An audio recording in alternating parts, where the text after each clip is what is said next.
나오신 분들을 주님의 이름으로 축복하고 또 여러분에게 하나님의 은혜가 또 하나님의 은사가 충만하게 임하기를 주의 이름으로 축원합니다. 오늘은 방언 통역에 대해서 말씀을 드리려고 합니다.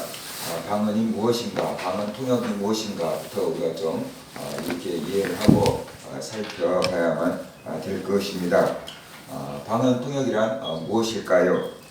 하나님께서 성도와 대화하기 위해서, 소통하기 위해서 주신 영의 언어가 방언이라고 얘기를 했습니다. 방언은 사람이 알아들을 수 없는 영의 언어입니다. 그렇기 때문에 방언 통역이라는 것은 이 영의 언어를 우리가 사용하는 언어로 깨닫게 해주는 것, 바로 그것이 방언 통역이다라고 이렇게 말할 수 있습니다. 우리와 하나님 사이에 영어로 소통을 하는데, 기도를 하는데 무슨 기도를 하는지 그것을 알려주는 것, 바로 그것이 방언 통역이다라는 것입니다. 성경을 보면은 초대 교회 때 성도들이 모여서 예배 드릴 때 이 순서대로 방언을 했고 통역을 한 것을 우리가 볼 수가 있습니다. 고린도전서 14장 26절에 보면은 그런즉 형제들아 어찌할까, 너희가 모일 때 각각 찬송시도 있으며 가르치는 말씀도 있으며 계시도 있으며 방언도 있으며 통역함도 있나니 모든 것을 덕을 세우기 위하여 하라라고 이렇게 말씀을 합니다. 여기서 너희가 모일 때라는 그 구절을 현대인의 성경에서는 여러분이 함께 모여 예배할 때라고 이렇게 번역했습니다. 그러니까 고린도 교회 성도들이 모여서 예배할 때 우리 예배 순서가 있잖아요. 찬송하고 기도하고 또 말씀 듣고 헌금하고 이런 예배 순서 있는 것처럼 고린도 교회 성도들이 모여서 예배할 때 그 예배 순서가 하나님 찬송이 있고 설교도 있고 방언하는 시간도 있었고 그 방언을 통역하는 시간도 있었다라는 것이에요. 그런데 이 모든 것을 덕을 세우기 위하여 하라라고 바울이 말했습니다. 고린도 교회에서는 방언의 통역의 은사가 사용되고 있었다라는 것이지요. 그런데 방언 통역을 했는데 그 내용이 어떤 것인지, 통역의 내용이 어떻게 나와 있는지에 대해서 직접적으로 언급이 되어 있지 않습니다. 그렇기 때문에 우리는 간접적으로 방언 통역이 어떤 거였는가 내용을 간접적으로 살펴볼 수밖에 없습니다. 고린도전서 14장 14절과 16절에 보면은 내가 만일 방언으로 기도하면 나의 영이 기도하거니와 나의 마음은 열매를 맺지 못하리라. 그러면 어떻게 할까? 내가 영으로 기도하고 또 마음으로 기도하며 내가 영으로 찬송하고 또 마음으로 찬송하리라. 그렇지 않으면 네가 영으로 축복할 때 알지 못하는 처지에 있는 자가 네가 무슨 말을 하는지 알지 못하고 내 감사에 어찌 아멘하리요 라고 이렇게 말하고 있습니다. 그러니까 방언으로 기도했고 방언으로 찬송했고 방언으로 축복했다, 이런 내용들은 유추할 수가 있습니다. 방언 통역하는 사람들의 사례를 통해서 우리가 살펴볼 수도 있어요. 근데 이것은 성경이 아니고 사례잖아요. 그러니까 교리가 아니고 그냥 어떤 나타나는 현상인 것입니다. 그래서 우리가 이것을 성경적으로 받아들일 사람은 받아들이고 거부할 사람은 거절해도 돼요. 송재근하고 유순자 목사 부부가요, 방언 통역으로 공개한다라는 책을 몇 년 전에 썼어요. 그 부부는 43년 동안 919회의 집회를 통해서 약 20만 명의 성도들에게 방언을 통역했다라고 이렇게 이야기를 합니다. 그래서 성도와 교회에게 유익을 끼치고 은혜가 넘치는 경험을 했다. 갈등과 분쟁, 분열과 무너진 믿음을 바로 세우는 일을 감당했다라고 이렇게 말했습니다. 이 책에서 통역된 것들을 보면 비록 어린 아이들이 방언을 할지라도 성경 말씀과 어긋난 것이 없었다라고 이렇게 기록을 합니다. 부모님의 구원을 위한 기도, 가정의 화목을 위한 기도, 문제 있는 남편일지라도 용서하고 사랑하라고 하는 기도, 목사님을 위해서 기도하라라는 그런 방언 기도가 나온다라고 얘기를 했습니다. 그리고 또 이 세속적이고 인본주의적인 강사를 교회에 세우지 말 것, 그 다음에 TV 연속국이나 이단 종교의 경전에 있는 글귀를 긍정적으로 예화로 사용하지 말 것, 뭐 그런 것들이 나온다 하고요. 그 다음에 주일 성수는 한 번의 예배로 땜질하는 것이 아니다. 오후 저녁 예배와 함께 종일 하나님께 헌신해야만 한다라는 그런 방언 통역이 나왔다라고 이렇게 이야기를 하고 있습니다. 이런 것들이 또 방언으로 이렇게 하고 있는데 깨닫지를 못하는 것이지요. 왜 방언의 통역의 은사가 필요할까요? 왜 성령님은 교회와 성도들에게 방언 통역의 은사를 주실까요? 그것은 필요하기 때문일 거다라는 것입니다. 교회의 덕을 세우고 성도들을 돕기 위해서 방언 통역의 은사를 주시는 것입니다. 대부분의 성도들은 방언을 하면서도 자기가 한 방언이 무슨 뜻인지 모릅니다. 그래서 마음의 열매를 맺지 못하지요. 이 마음의 열매를 맺지 못한다는 것은 내가 방언으로 무슨 기도를 했는지를 모르고 또 그렇게 살아가려고 노력하지 못한다라는 그런 뜻입니다. 자기 영이 무슨 기도를 했는지 몰라요. 방언으로 랄랄랄라 막 하기 때문에 자기가 무슨 기도를 했는지 몰라요. 그래서 통역이 필요합니다. 통역해 주는 자가 있으면은 이런 문제가 해결될 수가 있어요. 그렇기 때문에 성령님은 통역의 은사를 주시고 그래서 교회와 성도들에게 도움을 주게끔 하는 것입니다. 방언을 통해서 영은 유익을 얻어요. 영은 자기 필요한 것을 구하고 영은 하나님의 응답을 받고 그러니까 우리 영은 방언을 통해서 더욱더 강건해지고 하나님의 은혜 가운데 머물게 돼요. 그런데 우리의 마음은 여전히 공허하게 되고 우리의 마음은 만족을 얻지 못하게 되고 우리의 마음은 성숙해지지 못한다라는 거죠. 왜냐 그러면 영으로 뭘 기도했는지 모르기 때문에 그것이 내 것으로 소화가 안 되는 거다라는 얘기를 하고 있는 것입니다. 그런데 우리가 방언을 통역을 해주고 이런 기도를 한다라는 것을 깨닫게 해주면은 내가 내 영이 지금 이런 것을 원하고 있구나. 내 마음은 이걸 원하고 있는데 내 영은 지금 이걸 원하고 있구나 라는 것을 우리가 깨닫고 마음이 끄는 쪽으로 가는 게 아니고 영이 끄는 쪽으로 가야 되는 것입니다. 그래야지 우리가 하나님께 좀 더 가까이 나갈 수 있고 그래야지 우리의 믿음이 강건한 믿음이 되기 때문이다 라는 것을 우리가 알아야만 되는 것이에요. 사람은 겉에가 몸이 있고 육체가 있잖아요. 딱 볼 수 있잖아요. 그 다음에 마음이 있고 그 다음에 마음 한가운데 영이 있다라고 생각하면 돼요. 마음이 어디 있는지 영이 어디 있는지 해부학적으로 따질 수는 없고 보여줄 수는 없고 사진으로 찍어줄 수는 없지만 눈에 보이는 육체가 있고 그 다음에 마음이 있고 마음 한가운데 영이 있다라고 이렇게 생각하면 돼요. 그래서 가장 깊이 있는 것이 내 생존과 관련된 것이고 가장 깊이 있는 것이 내게 가장 중요한 거다라는 것을 우리가 알아야만 되는 거죠. 이 피부 뭐 조금 손상이 일어나서 생명의 위협이 있진 않아요. 근데 속에 있는 중요한 장기가 고장나면 생명이 위험할 수 있잖아요. 그처럼 가장 중요한 것은 우리 영이니까 우리가 마음이 끄는 대로 가는 것이 아니고 이 영이 원하는 쪽으로 가야만 되는 거예요. 그게 믿음 생활인 거예요. 그런데 우리가 영이 뭘 기도하고 뭘 원하는지를 모르기 때문에 영이 원하는 쪽으로 가는 게 아니고 마음이 원하는 쪽으로 자꾸 간다라는 거죠. 그래서 신앙생활을 하지만 자꾸만 성적인 그런 삶을 살게 되고 하나님과 거리가 먼 쪽으로 움직이게 되는 거다라는 것입니다. 그래서 방언을 통역을 해서 우리가 무엇을 원하는지 우리 영이 원하는 것이 무엇인지 내가 어느 방향으로 가야 되는 건지를 깨달을 수 있어야만 된다. 서인이는 딴 데로 옮겨서 아빠 얼굴을 볼 수 있게끔 좀 해. 저쪽으로 의자를 옮겨. 그래서 아빠 얼굴을 볼 수 있게끔 새벽에 졸리긴 하지만 아빠 얼굴을 볼 수 있게끔 그렇게 좀 하는 게 좋을 것 같아요. 그 다음에 방언 통역의 유익입니다.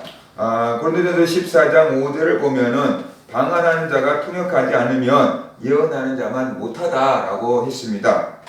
방언만 갖고는 교회의 덕을 세울 수 없다라는 뜻이에요.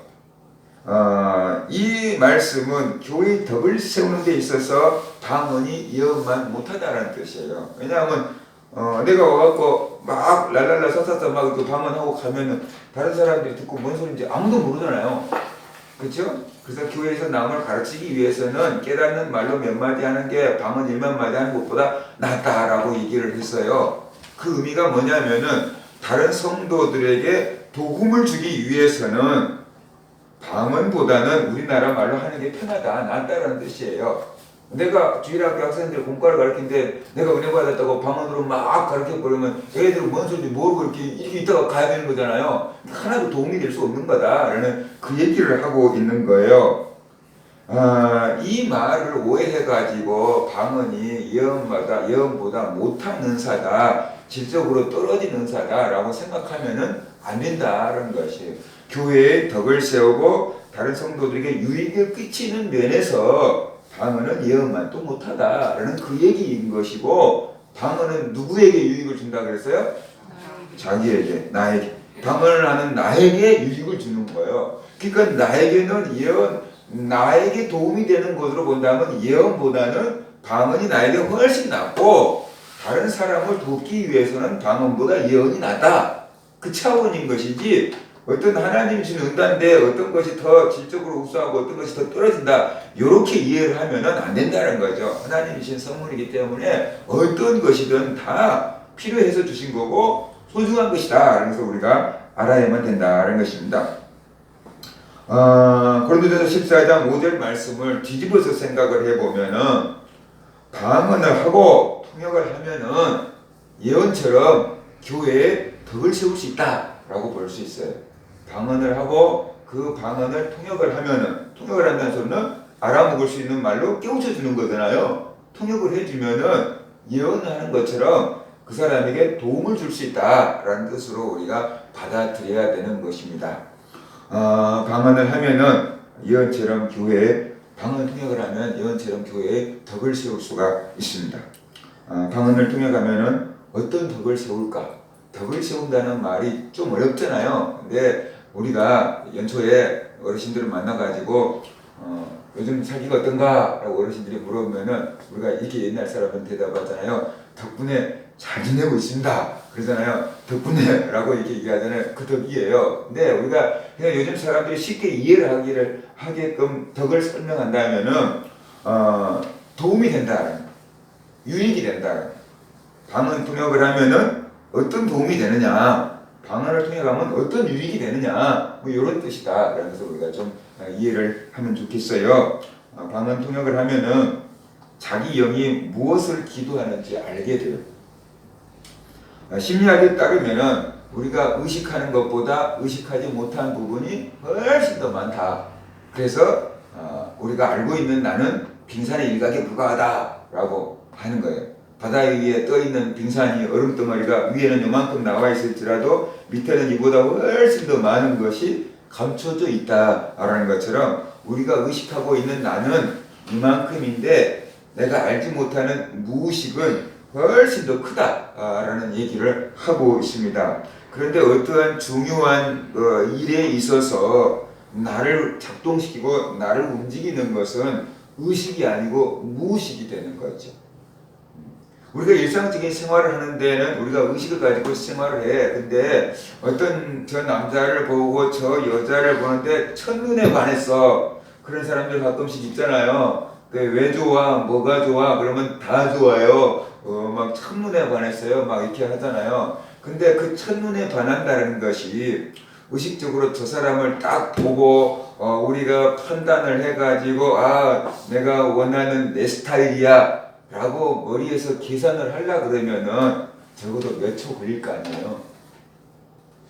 그죠? 적어도 몇 초는 걸릴 거예요. 근데 몇 초 안 걸리게 0.3초도 안 된 상황에 딱 내 스타일, 내 이상형, 첫눈에 반해서 탁 가는다는 거예요. 그거 왜 그럴까요? 그게 우리 무의식에서 끌리는 거예요. 우리가 알지 못하는 내가 있는데 그 무의식에서 저 사람과 내가 탁 끌리는 거예요. 이게 반대로 만나자마자 딱 싫을 수 있어요. 뭔지도 모르지만 왜 싫어? 라고 물어보면 몰라요. 왜 싫어? 그냥 싫어요. 이거예요. 저 사람이 왜 싫은데? 라고 물어보면 몰라요. 뭐 얘기할 게 없어요. 근데 왜 싫은데? 그냥 싫어요. 그냥 싫은 게 어디서 싫으냐 그러면 이성적으로 싫으면은 왜 싫은지 이유를 댈 수 있어요. 이렇게.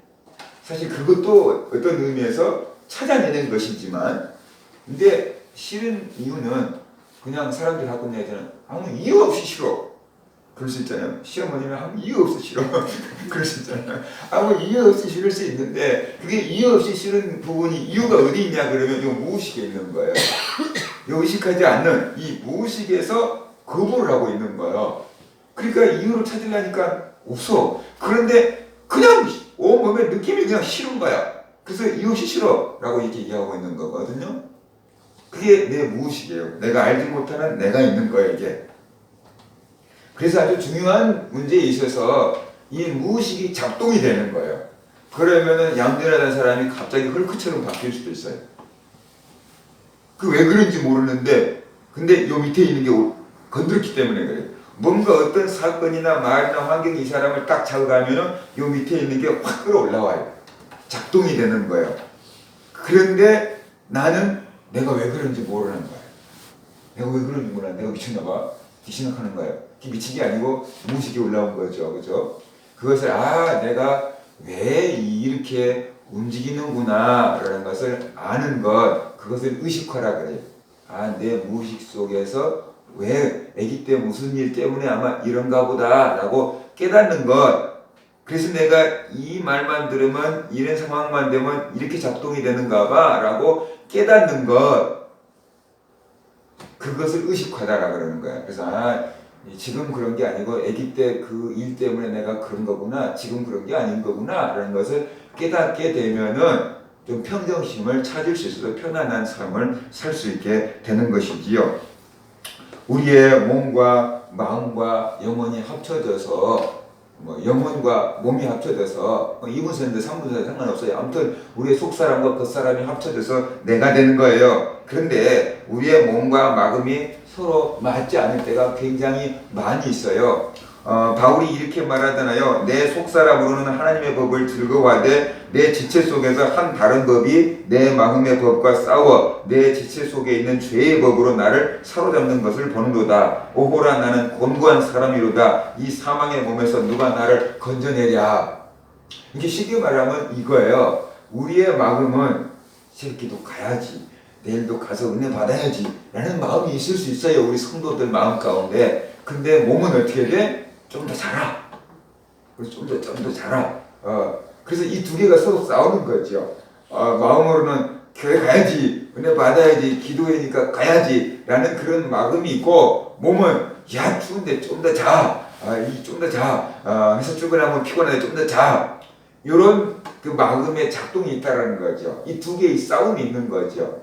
그런데 어느 것을 따르느냐에 따라서 그래도 이 1년에 한 번 있는 건데 라고 하고 온 사람들은 마음의 법이 이긴 거고, 에이 모르겠다 그러니까 내일부터 가지. 그리고 이제 자는 사람들은 육의 법이 이겨버린 거죠. 그래서 우리만 봐도 이게 마음 따로 몸 따로, 그렇죠? 마음의 요구가 다르고 몸의 요구가 다르다라는 것이에요. 이것을 왜 얘기하냐 그러면 좀 더 나가면은 우리 영의 그 요구와 우리의 마음의 요구가 다르다라는 거죠. 우리 영과 우리의 마음이 조화를 이루면 좋은데 그렇지 않냐고 서로 싸울 수 있다라는 거지요. 그래서 영이 필요한 것을 구하고 마음은 마음이 필요한 것을 구한다. 그래서 우리의 영의 기도가 따로 있고 우리의 마음의 기도가 다를 때가 있다라는 얘기를 지금 하고 있는 거예요. 무슨 말인지 이해가 됩니까? 그래서 방언 기도와 내가 한국말로 하는 기도가 다른 기도로 나갈 수가 있다라는 얘기를 하고 있는 거죠. 우리의 믿음이 성숙하면 이게 합쳐져야 되는 건데 이렇게 다르게 나갈 수가 있다라는 것이죠. 방언은 영으로 기도하는 거예요. 영의 기도예요. 그런데 그 기도를 마음이 알아차리지 못하니까 통역이 필요하다라는 뜻이에요. 그래서 고린도전서 14장 12절과 15절에 보면은 그러므로 너희도 영적인 것을 사모하는 자인즉, 신령한 것, 영적인 것, 고린도전서 12장, 13장, 14장에서 말한 것은 은사라고 보면 돼요. 그러므로 너희도 영적인 은사를 사모하는 자인즉 교회의 덕을 세우기 위하여 그것이 은사들이 풍성하기를 구하라. 이렇게 이해를 해도 될 것 같아요. 그러므로 방언을 말하는 자는 통역하기를 기도할지니. 방언을 말하는 사람은 뭘 기도하라고요? 통역하기를 기도할지니. 내가 만일 방언으로 기도하면 나의 영이 기도하거니와 나의 마음은 열매를 맺지 못하리라. 방언 기도는 실컷 했는데 삶의 변화는 안 나타날 수 있다. 그런 뜻이에요. 그러면 어떻게 할까? 내가 영으로 기도하고 또 마음으로 기도하며, 영으로도 기도하고 방언으로도 기도하고 마음, 소개로 묵상으로도 기도하며 내가 영으로 찬송하며 마음으로 찬송하리라. 그런 겁니다.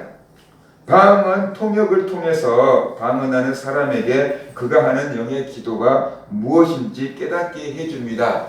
방언하는 사람의 영이 무엇을 원하는지 깨우쳐 주는 거지요. 그래서 마음의 기도와 방언 기도가 어떻게 다른지를 깨우쳐 주는 것입니다. 나는 이런 기도를 하는데 내 영은 이것을 원하고 있구나. 그래서 영적인 것을 추구하도록 도와주는 것입니다.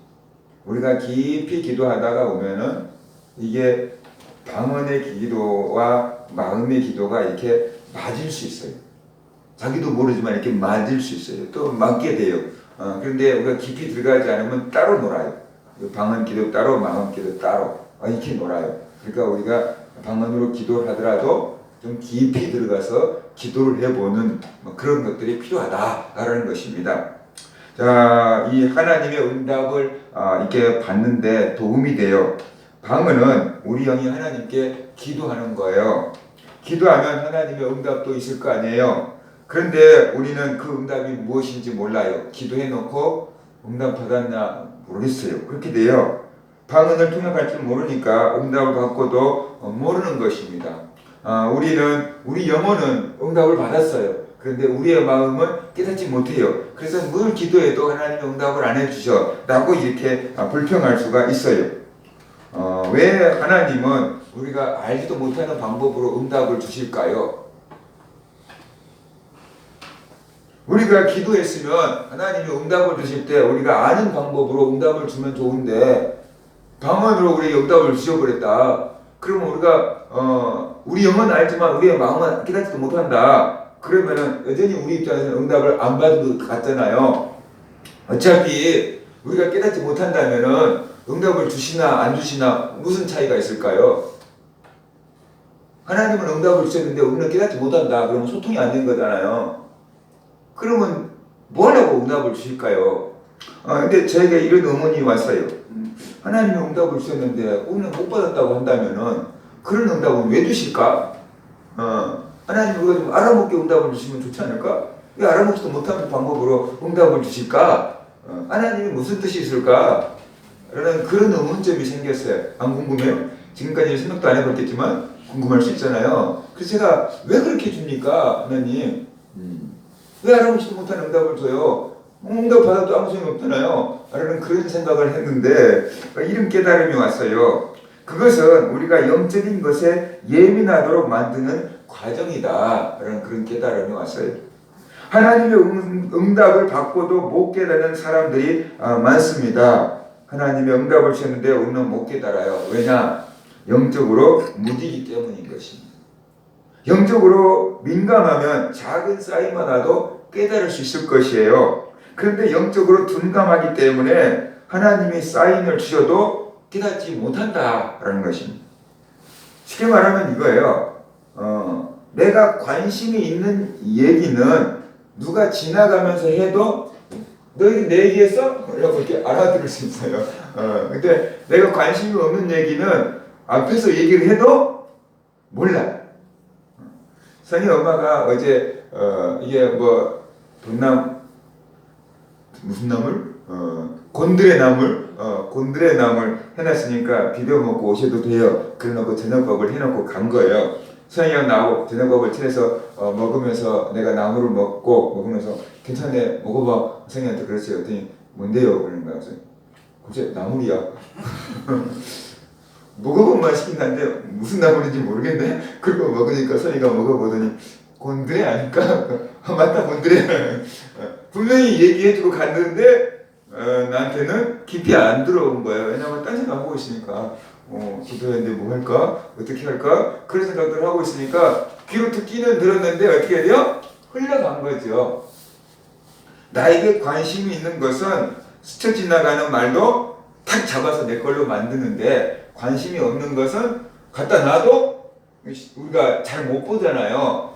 영적인 것에 관심이 있으면은 하나님이 사인만 딱 줘도 아 왔다 온다 탁 잡을 수 있는데, 영적인 데 관심이 없으면은 갖다 놔도 기도하는데 응답이 안 와요. 이렇게 얘기를 한단 말이에요.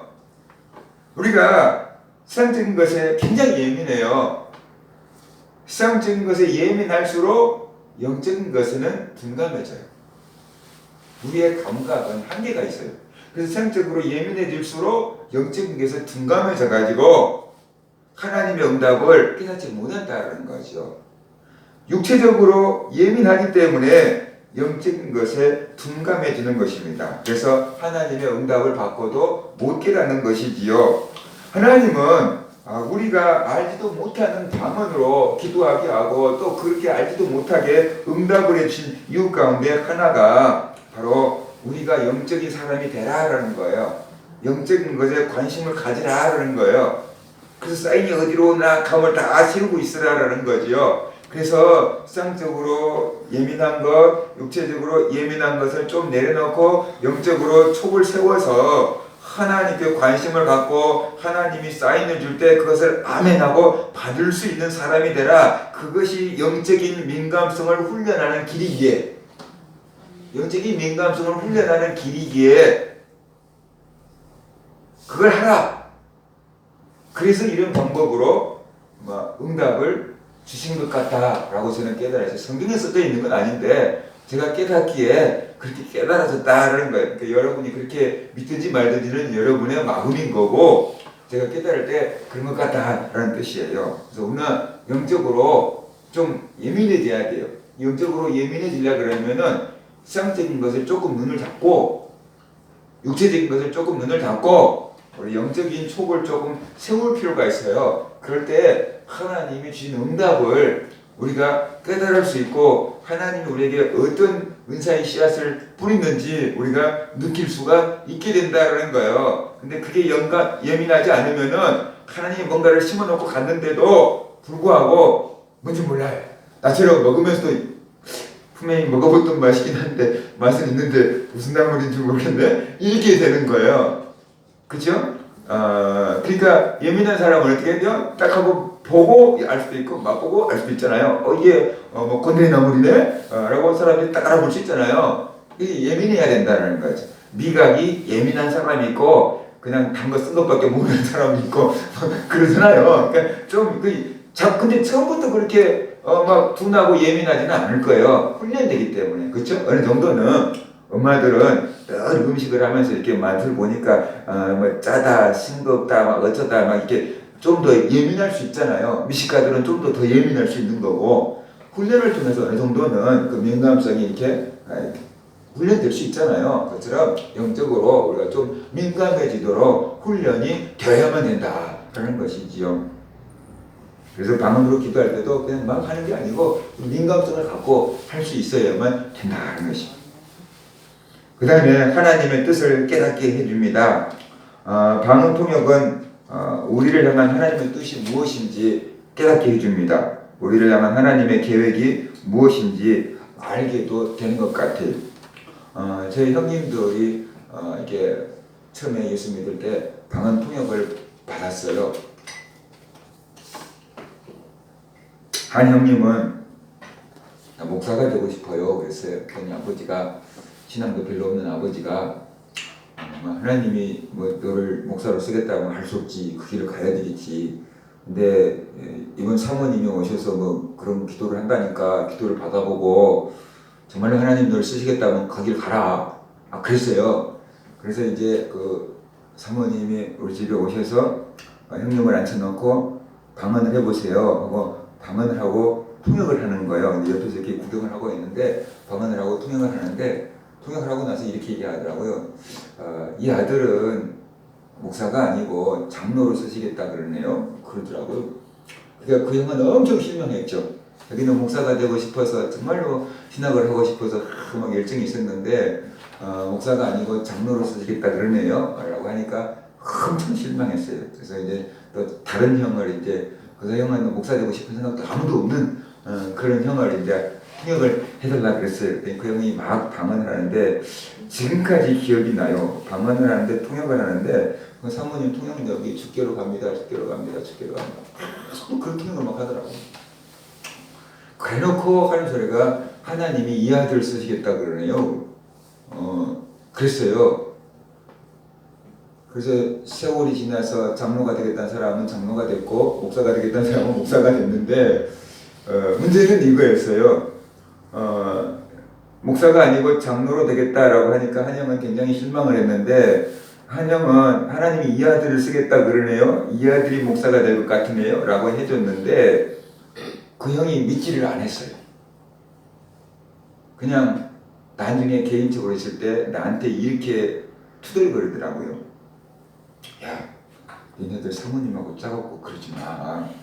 내가 예수 믿고 술 끊고 이렇게 얌전해졌으면 됐지 뭘 교발하고 목사까지 만들려고 그래. 그렇게 얘기를 하더라고요. 우리가 짜고 사모님이 그 얘기를 한다라고 생각을 한 거예요. 근데 우리는 진짜 안 짰거든요. 근데 우리는 안 짰다고 얘기하는데 저 사람은 그걸 안 믿어. 우리 짠 거 아니야 라고 얘기해도 안 믿어. 어떻게 내가 어떻게 목사가 되겠어. 난 이만큼만 해도 얌전해졌잖아. 술만 끊어도 됐는데 뭐 또 목사까지 되라고 형제들이 작당을 하고 그러냐 그러더라고요. 그래서 그런 거 아니야. 근데 안 믿어. 그런데 세월이 한참 지났는데 몇 달 지났죠. 근데 그 형이 와가지고 야 신학 가야 될 것 같아 그러더라고. 같이 자취를 하고 있었는데 그래서 왜? 그랬더니 난 니네들이 성모님이랑 짜고 나 목사 만들려고 한 줄 알았거든. 그래서 나는 갈 생각이 전혀 없었어. 그래서 내가 니네들한테 손나봐라. 그리고 내가 기도를 해서 응답을 받아봐야지 라고 내가 기도를 했거든. 그런데 금년에 안 가면 나 죽일 것 같아. 그런 생각이 자꾸 들어. 근데 가야 될 것 같아요. 그러더라고요. 그리고 자기가 깨닫고 뒤늦게 신학을 해서 목사가 됐어요. 방언을 하고 방언 통역을 통해서 하나님이 우리에게 무엇을 원하시는지를 통역을 해주면은 어느 정도 길 안내를 받을 수도 있을 것 같아요. 하나님 뜻을 깨달을 수도 있을 것 같아요. 근데 그 통역을 안 해주면은 모르잖아요. 그렇죠? 두 사람 다 딴 길을 갔을 수 있잖아요. 그러니까 우리에게만 하나님의 뜻이 무엇인지를 우리가 아는데도 도움이 된다라는 것이. 그 다음에 방언 통역의 은사를 받으면 어떤